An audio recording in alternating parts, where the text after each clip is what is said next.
અમદાવાદ જિલ્લાના ધોળકા ટાઉનમાં થયેલી હત્યાની ઘટનામાં પોલીસને મોટી સફળતા મળી છે।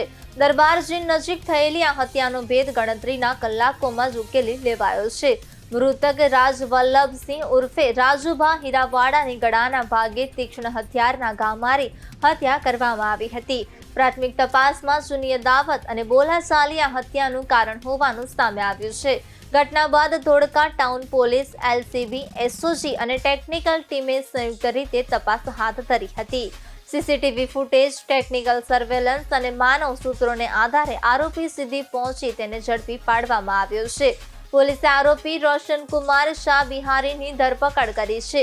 તેના સામે ભારતીય ન્યાય સંહિતા હેઠળ ગુનો દાખલ કરી વધુ તપાસ હાથ ધરવામાં આવી રહી છે। આ ઝડપી કાર્યવાહીથી પોલીસે ગુનાખોરી સામે કડક સંદેશ આપ્યો છે। જે મરણ જનાર છે એનું નામ છે રાજલાલ હસ્તા। એ 33 યર્સનો છે અને મૂળ બિહારના છે।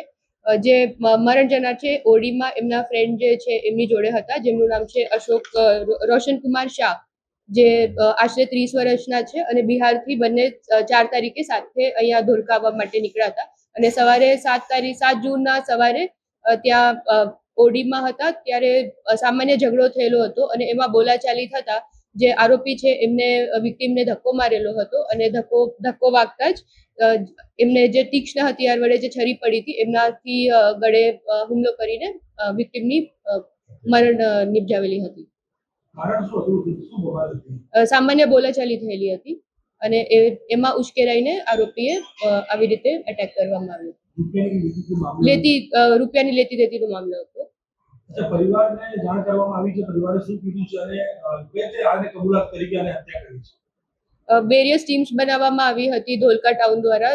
અરાઉન્ડ 6 ટીમ્સ બનાવવામાં આવી હતી। એક ટીમ ટેકનિકલી ચકાસણી કરતી હતી, એક સીડીઆર ચકાસણી કરતી હતી, એક સીસીટીવીની ચકાસણી કરતી હતી, હ્યુમન સોર્સથી બી પૂછપરછ કરવામાં આવી હતી। જેના પછી અરાઉન્ડ 15 to 20 લોકોને શંકાના દાયરામાં લીધા હતા અને પ્રાઇમા ફેસી જે માણસ ઉપર ડાઉટ હતો જે ક્રાઇમ સીન જોઈને એમને પછી પૂછપરછના ટાઈમે ઇન્ટરોગેશન કરવામાં આવ્યું ત્યારે એમને કબૂલાત આપેલી હતી કે આ રીતે મર્ડર કરવામાં આવ્યું છે એમની દ્વારા।